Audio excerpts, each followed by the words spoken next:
दोस्तों, अगर आप दिल्ली में काम करते हैं और ऑफिस जाने के लिए ओला, उबर और रैपिडो की बाइक का इस्तेमाल करते हैं तो ये खबर आपके लिए है।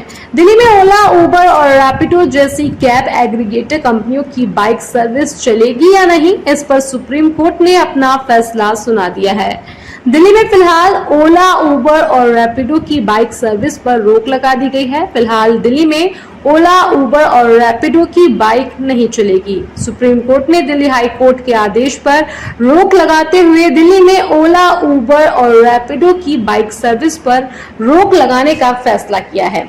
आपको बता दें कि दिल्ली हाई कोर्ट ने दिल्ली सरकार के फैसले पर रोक लगाते हुए पॉलिसी आने तक कैब एग्रीगेटर कंपनियों को बाइक सर्विस की इजाजत दे दी थी। दिल्ली सरकार ने फरवरी 2023 में ओला, उबर और रैपिडो जैसी कैब एग्रीगेटर कंपनियों की बाइक सर्विस पर रोक लगाई थी। दिल्ली सरकार ने सुप्रीम कोर्ट को बताया कि 1 महीने में कैब एग्रीगेटर कंपनियों को लेकर पॉलिसी लाएगी।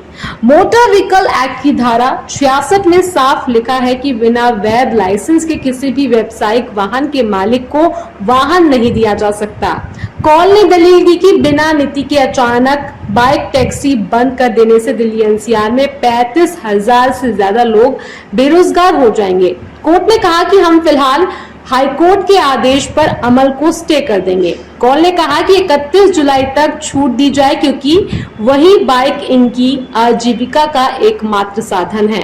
कॉल ने कहा कि हमारा पूरा धंधा, उससे जुड़े लोग प्रभावित हो रहे हैं। संविधान के अनुच्छेद 19 के तहत हमारे भी तो बुनियादी अधिकार हैं। जब तक कोई स्कीम नहीं है, इसी व्यवस्था को चलने दिया जाए और जब स्कीम आएगी तो हम उसमें आवेदन कर लेंगे। महाराष्ट्र में भी इसी शर्तों पर बॉम्बे हाई कोर्ट के नीति बनाए गए हैं और जाने तक यही व्यवस्था दी गई है।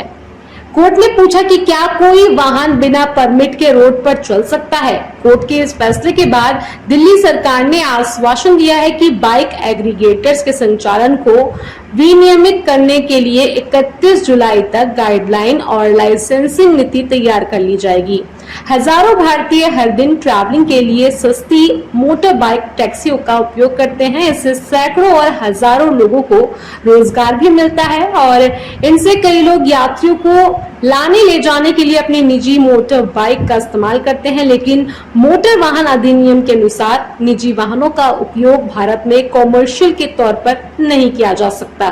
दोस्तों, दिल्ली एनसीआर में बाइक टैक्सी का इस्तेमाल काफी बढ़ गया है। बाइक टैक्सी ऑटो की तुलना में जाम में भी कम फंसती है। ऐसे में लोग इस पर ट्रैवल करना पसंद करते हैं और दिल्ली एनसीआर के बीच ऑटो टैक्सी भी चलती है।